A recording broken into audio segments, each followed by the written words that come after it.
Hello guys, कैसे हैं आप लोग। आज हम लोग जीके के कुछ क्वेश्चंस करेंगे और ये भी देखेंगे कि इनको हम कैसे आसानी से याद रख सकते हैं और इनसे रिलेटेड और भी क्वेश्चंस कैसे करेंगे। ठीक है, सबसे पहला क्वेश्चन है हमारे पास, head quarter of Asian development bank. ठीक, एशियन डेवलपमेंट बैंक का हेड क्वार्टर इनमें से कहाँ है? तो इसका आंसर हमारे पास हो जाएगा मनीला, और मनीला है फिलीपींस की राजधानी। फिलीपींस की राजधानी का नाम मनीला है, याद रखना पड़ेगा ये चीज़।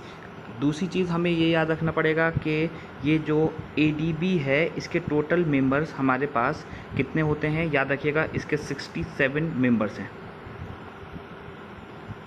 नेक्स्ट क्वेश्चन आता है हमारे पास, हेड क्वार्टर ऑफ नाटो। सबसे पहली चीज़, नाटो की फुल फॉर्म हमें याद होनी चाहिए। नाटो की फुल फॉर्म है नॉर्थ एटलांटिक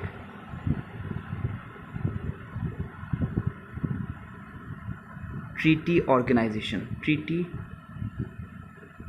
ऑर्गेनाइजेशन ये क्या करता है? ये मिलिट्री प्रोवाइड करता है।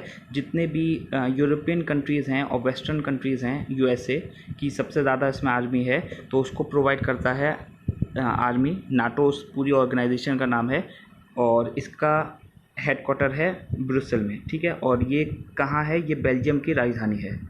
बेल्जियम की कैपिटल ब्रुसेल है और ये यूरोप में है, हमें याद रखना पड़ेगा। नेक्स्ट क्वेश्चन है, the first women president of INC. Indian national Congress की पहली प्रेसिडेंट कौन है? आंसर हो जाएगा इसका सरोजिनी नायडू। अगर हमसे पूछा जाएगा फातिमा बीवी कौन थी, तो याद रखिएगा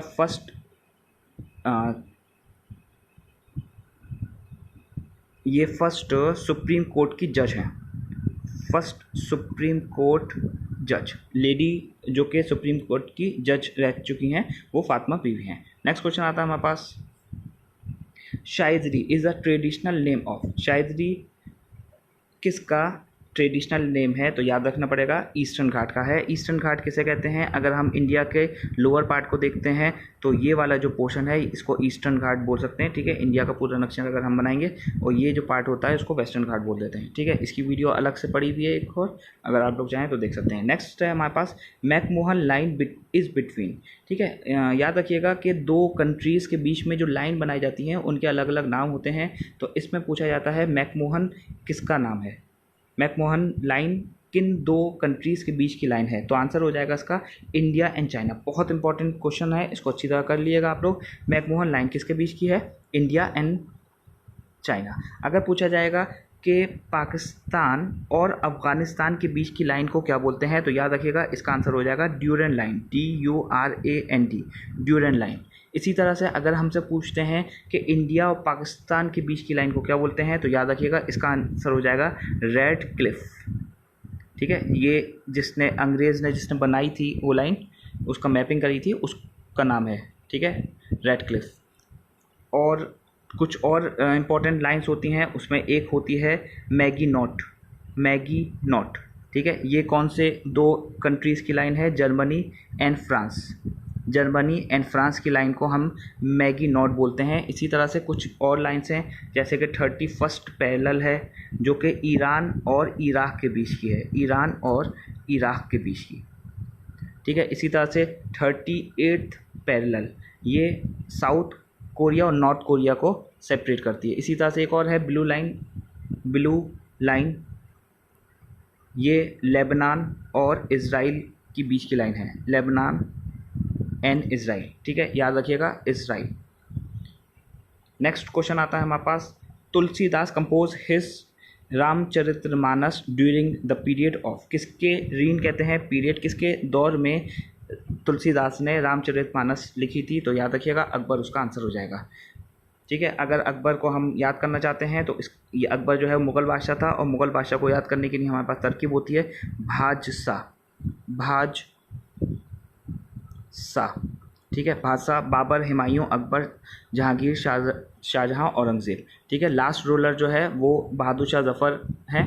ठीक है, औरंगज़ेब के बाद उसका नंबर आता है। नेक्स्ट है हमारे पास, which is the oldest oil refinery in India. सबसे पुरानी ऑयल रिफाइनरी इंडिया की कौन सी है? आंसर हो जाएगा उसका डिगबोई आसाम में है, और ये सबसे पहली ऑयल रिफाइनरी है। अगर हमसे पूछा जाएगा सबसे बड़ी ऑयल रिफाइनरी कौन सी है, तो याद रखिएगा आंसर हो जाएगा जमुनानगर में है और जमुनानगर गुजरात में है। रिलायंस की ऑयल रिफाइनरी है जो कि दुनिया की सबसे बड़ी है, दुनिया की भी वो सबसे बड़ी है, सऊदी में भी उतनी बड़ी नहीं है। नेक्स्ट क्वेश्चन हमारे पास, which city has the largest population, इनमें से कौन से सिटी की पॉपुलेशन सबसे ज़्यादा है? आंसर हो जाएगा इसका मुंबई। नेक्स्ट क्वेश्चन आता है हमारे पास, when was the first round table conference held. ठीक है, फर्स्ट राउंड टेबल कब हुई थी? याद रखिएगा आंसर इसका कहाँ हुई थी, मैंने बता दिया आप लोगों को, लंदन में हुई थी ये। अब आपको बताना है, ये ऑप्शन में बताइएगा कमेंट बॉक्स में कि इसका आंसर क्या होगा। क्वेश्चन नंबर 9 का आप लोग को आंसर बताना खुद से। नेक्स्ट है हमारे पास question, there is no provision for the impeachment of, किसके इम्पीचमेंट का कोई प्रोविजन नहीं है? तो आंसर हो जाएगा इसका governor. Which state has the largest number of seats reserve for the scheduled tribes, सबसे ज़्यादा सीट्स कौन से स्टेट से शेड्यूल्ड ट्राइब्स के लिए रिजर्व हैं? तो आंसर हो जाएगा इसका एमपी। अगर पूछा जाएगा लोकसभा की सबसे ज़्यादा सीट्स कौन से स्टेट से हैं, तो उसका आंसर यूपी होगा। ठीक है, लेकिन जो रिजर्व हैं शेड्यूल्ड ट्राइब्स के लिए वो एमपी होगा। नेक्स्ट है हमारे पास, blood vessels with the smallest diameter are called. ठीक है, स्मॉलेस्ट डायमीटर इनमें से कौन सी वेसल्स का होता है? वेसल्स हम नसों को बोल सकते हैं, हमारी 3 तरीके के नसें होती हैं हमारे पास, उसको वैक से याद रख सकते हैं और वैक के लिए हम ये ऑर्डर याद रख सकते हैं कि सबसे बड़ी होती हैं हमारे पास वेंस, उसके बाद होती हैं आर्टरीज और उसके बाद होती हैं कैपिलरीज। तो स्मॉलेस्ट इसमें कैपिलरीज हो गई, तो कैपिलरीज इसका आंसर हो जाएगा। अगर हमसे पूछा जाए कि ब्लड प्रेशर सबसे ज़्यादा किस में रहता है, तो याद रखिएगा आर्टरीज में होता है। नॉर्मल ब्लड प्रेशर जो होता है वो 120/80 mm होता है Hg के रेस्पेक्ट में, और ये Hg सिंबल होता है मरकरी का। मरकरी को हम थर्मामीटर में भी यूज़ करते हैं, याद रखिएगा। नेक्स्ट क्वेश्चन आता है हमारे पास, last question, first corona virus which kill human cause a disease called, कौन सी डिजीज़ कॉज करी थी जिसने सबसे पहले कोरोना को मारा था? तो उसका आंसर हो जाएगा सार्स, SARS। इसकी फुल फॉर्म हो जाती है सीवियर एक्यूट रेस्पिरेटरी सिंड्रोम। ठीक है, अब इन क्वेश्चंस को आप लोग अच्छी तरह लिखिएगा और हम लोग आगे और क्वेश्चंस करेंगे। Thank you.